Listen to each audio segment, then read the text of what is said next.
And on to the details now. The United States on Friday said that Israel's use of Washington-supplied weapons may have violated international humanitarian law during its military operation in Gaza. The assessment came in a 46-page unclassified State Department report to Congress required under a new National Security Memorandum, NSM, that President Joe Biden issued early in February. The administration stopped short of a definitive assessment, saying that due to chaos of the conflict in Gaza, it could not verify instances where use of those weapons might have been involved in alleged breaches. The Biden administration has already put on hold on one package of arms in a major policy shift and said U.S. was reviewing others even as it reiterated long-term support for Israel. Even though the administration said it still finds credible Israel's assurances that it is using U.S. weapons in accordance with international law. Meanwhile, Israeli Prime Minister Benjamin Netanyahu has vowed that Israel can fight Hamas alone. The statement came after U.S. warned that arms shipments could be stopped if Netanyahu orders a full-scale operation of Rafah in Gaza. Here's a report. Tensions escalate in the Middle East as Israel is ready to launch full-scale of operation in Rafah to eliminate Hamas. U.S. President Joe Biden has urged Israel to avoid Rafah operations due to large number of civilians present and warned Tel Aviv that US will stop supply of armaments to it. However, Israel Prime Minister Benjamin Netanyahu vowed to launch full-scale operation and said that Israel will stand firm in this operation. We are determined and we are united in order to defeat our enemies and those who want to destroy us. If we need to stand alone, we will stand alone. I have said that if necessary, we will fight with our fingernails. But we have much more than fingernails, and with that same strength of spirit, with God's help, together we will win. As ceasefire talks between Israel and Hamas broke down in Cairo, Israeli forces expanded the military operation in Rafah. Netanyahu has rejected Biden's threat to withhold weapons need for Rafah operations. The chief of Israeli military spokesperson said that Israeli armed forces had sufficient munition for Rafah. The IDF has munitions for the operations that are planned and also for the operation in Rafah. The United States has provided so far unprecedented security assistance to the State of Israel, to the IDF.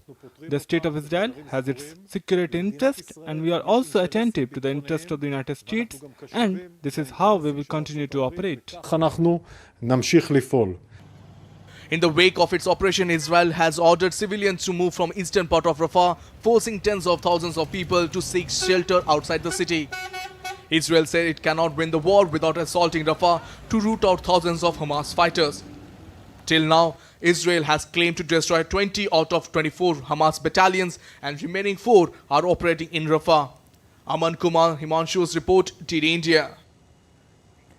Well, the United Nations General Assembly on Friday voted in favor of Palestine's bid for full membership. 143 countries, including India, voted backed the draft resolution proposed by the UAE.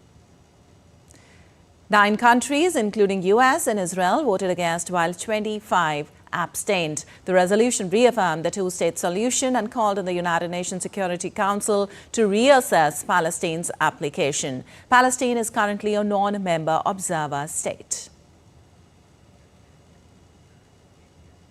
And Russian forces have tried to break through the border into Ukraine's northeastern Kharkiv region with armored vehicles as Kyiv is sending reinforcements to tackle the breach. Ukrainian authorities have stepped up evacuations of civilians from the region amid intense Russian shelling. Earlier, a Russian oil refinery was set ablaze during a Ukrainian drone attack. Ukraine also claimed to have destroyed all drones launched by Russia in an overnight attack.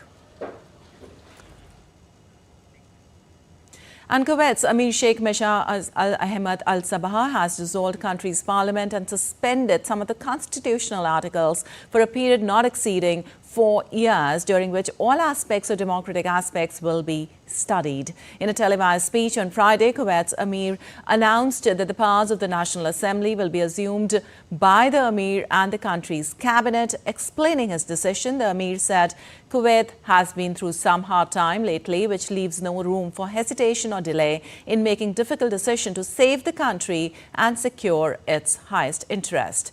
The legislator in Kuwait wields more influence than similar bodies in other Gulf monarchies, and political deadlock has for decades led to cabinet reshuffles and dissolutions of parliament.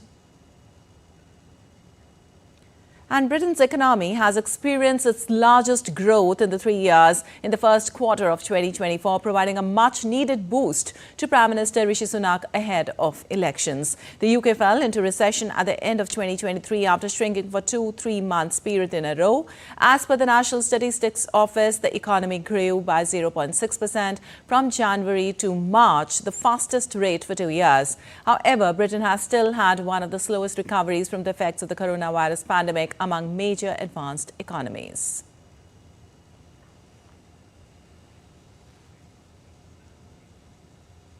And India's Julia Chapman reports for more from London on this. Economic growth in the UK in the first 3 months of the year was better than expected, boosted by strong consumer spending. The services sector has been given a helping hand by slowing inflation, which is now outpaced by wage growth. Car manufacturing also saw a big uptick in output. The construction sector, on the other hand, saw a 0.9% contraction between January and March. But overall, the figures are a significant improvement on the previous 2 quarters, when the economy contracted overall, bringing the UK into a technical recession. Now that the recession is officially over, economists say the worst is behind the country. Finance Minister Jeremy Hunt says the British economy is returning to full health, and Prime Minister Rishi Sunak says the country has turned a corner.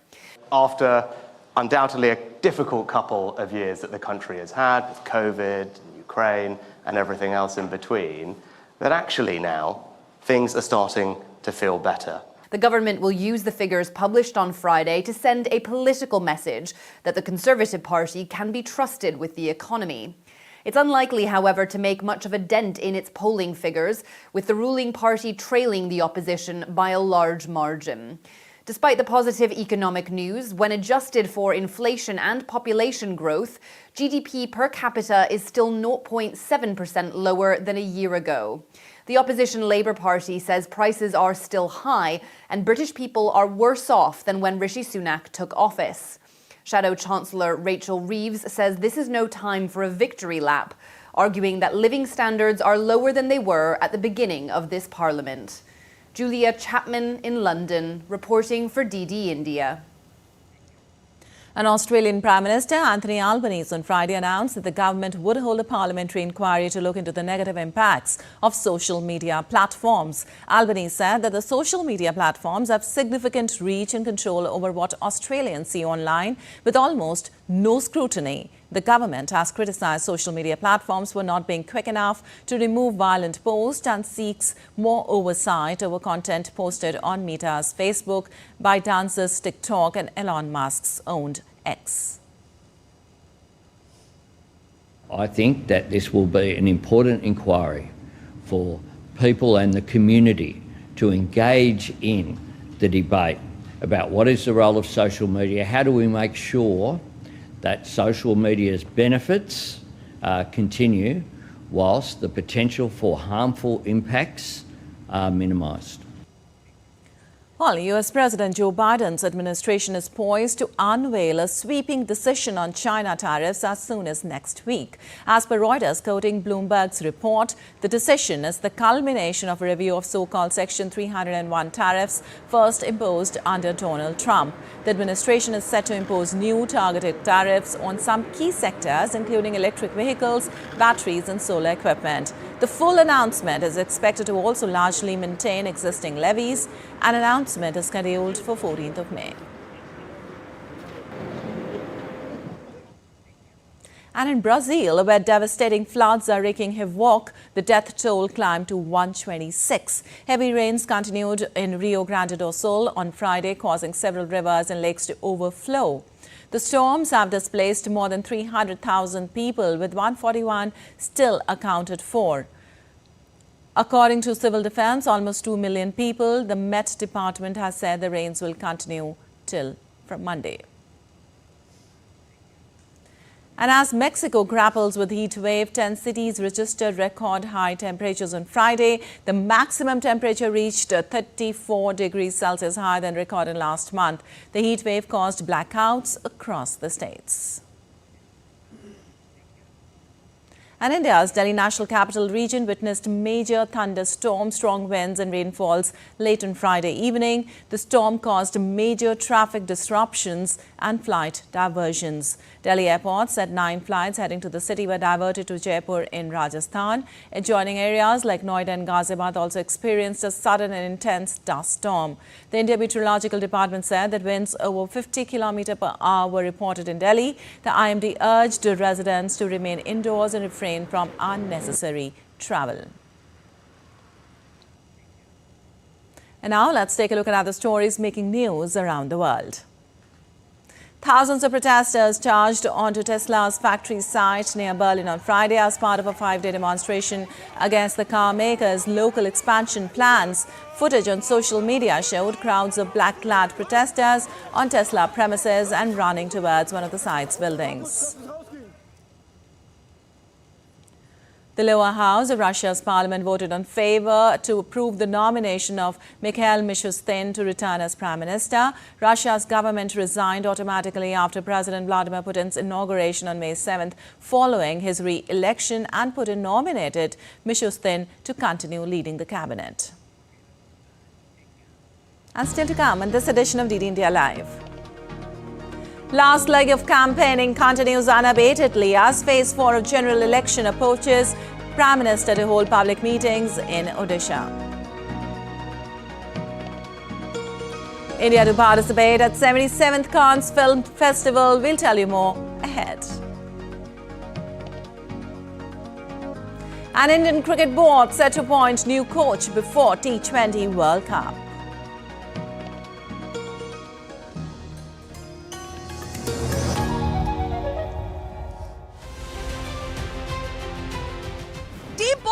Has reached Lucknow, capital of India's most populous and politically significant state, poll-bound Uttar Pradesh. 80 crucial parliamentary constituencies spread over 7 phases. UP तो कम से कम 80% बदल गया है। मतदान हमारे देश के लिए बहुत हितकर है, क्योंकि हम मतदान नहीं करेंगे तो सही नेता को हम जज नहीं कर पाएंगे कौन है। अगर मेरे युवाओं से कहना है जो पहली बार मतदान कर रहे हैं, पहले मतदान करें फिर जलपान करें। मतदान करें ताकि अच्छी सरकार का गठन हो सके। हम चाहते हैं बदलाव हो तो एजुकेशन की तरफ, गरीबी की तरफ, बेरोजगारी की तरफ। मतदान करना इसलिए जरूरी है क्योंकि हमें देश के भविष्य को बनाना है। The Bharatiya Janata Party has seen the dominance in the last 2 editions of the Lok Sabha polls, while the opposition, particularly the regional war houses, are desperate to bounce back to power.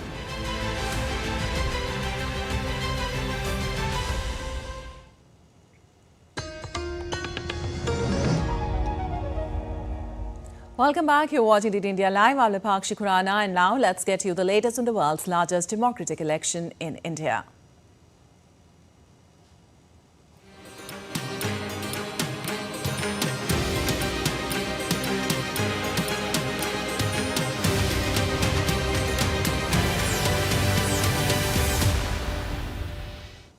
Well, with campaigning for the 4th phase of the general election scheduled to end on Saturday, India is set to witness a politically charged day. Leaders across party lines will be holding several rallies. A total of 96 seats across 10 states will go to polls in this phase on May 13th. Prime Minister Narendra Modi is scheduled to address 3 public meetings in Odisha. He will also hold an election rally in Jharkhand. Senior BJP leader Rajnath Singh will be holding a roadshow in Uttar Pradesh. Congress leader Rahul Gandhi will address a public meeting in Andhra Pradesh.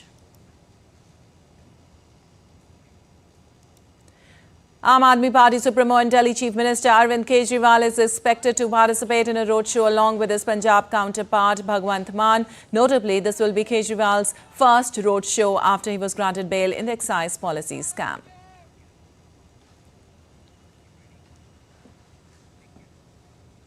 Well, the upcoming spectacle of democracy set to unfold on May 13th, the revered battleground of Kanpur Lok Sabha constituency shall witness the crescendo of electoral fever.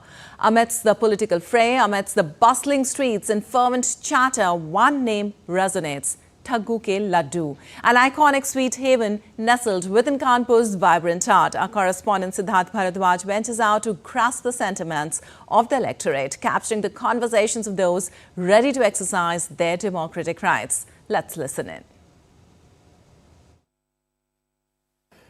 In the upcoming Phase 4 of India's General Elections 2024, Kanpur, situated in Uttar Pradesh, is one of the 13 constituencies scheduled for polling on May 13th. Many observers view Kanpur as a bellwether of India's voting behavior. Formed before the 1951 Lok Sabha elections, the Kanpur parliamentary constituency has played a significant role in electoral landscape. Currently, this constituency comprises 5 Vidhan Sabha segments, namely Govindnagar, Shishamau, Aryanagar, Kidwai Nagar and Kanpur Cantonment. In the Kanpur Lok Sabha constituency in 2019, Satyadep Pachauri of the BJP secured victory in the elections with a margin of 1,55,934 votes, defeating Sri Prakash Jaiswal of the INC. BJP has put forward Ramesh Avasthi as their candidate, while the grand old party, Congress, has expressed confidence in Alok Mishra. The Congress, for the first time since 1996, has fielded a candidate other than former Union Minister Sri Prakash Jaiswal. He won in 1999, 2004 and 2009 and lost in 2014 and 2019. 3 बार हमारा पलड़ा भारी रहा, पलड़ा तो ऊंचा नीचा होता रहता है। इस बार जनता चुनाव लड़ रही है। इस बार इंडिया गठबंधन नहीं लड़ रहा है और जनता लड़ रही है महंगाई पे, बेरोजगारी पे। For the BJP, party veteran Murli Manohar Joshi shifted from Varanasi to Kanpur in 2014 and defeated Jaiswal. In 2019, Satyadep Pachauri defeated Jaiswal. The BJP has again robbed its incumbent member of parliament and fielded Ramesh Avasthi. हर वर्ग का बहुत एक समर्थन होता है, एक अति उत्साह के साथ समर्थन होता है, तो पूरी जोश और उत्साह के साथ लोग समर्थन दे रहे हैं और यहाँ भारतीय जनता पार्टी की ऐतिहासिक विजय होने जा रही है. On June 4, the people will know whether Kanpur lives up to its bellwether status again. Siddharth Bharadwaj report for DD India. Well, Andhra Pradesh is still coming to terms with its pace of development. Some believe it is too slow, others think it is progressing at the right speed and in the right direction. The issues in the state for the young voters have moved beyond the demands for special status. They are looking for infrastructure to create their own opportunities to compete with cities like Hyderabad and Bangalore. Marklin reports for more. The state of Andhra Pradesh sees itself as a new state, just 10 years old, finding its way to a path of sustained development. The election is a time when people take stock of what has been achieved since the last time they voted in 2019. The issues in this election are many, and the key is speed. Speed of implementation, and trying to move beyond past assurances that seem stuck in time, like the special category status, Polavaram irrigation project, the proposed privatization of Visakhapatnam steel plant, among others. Since the loss of Hyderabad to the state of Telangana, Andhra Pradesh has seen 2 governments of the TDP and the YSRCP.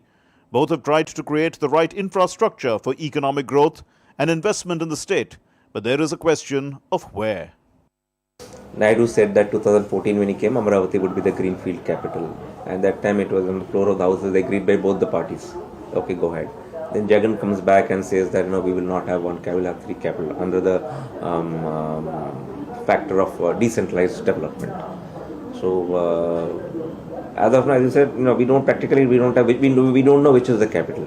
Visakhapatnam has the tranquility of the sea on the one side, and right now the turbulence of an election campaign on the other, which is entering its final lap as parties make that last effort to get their message out to the voter.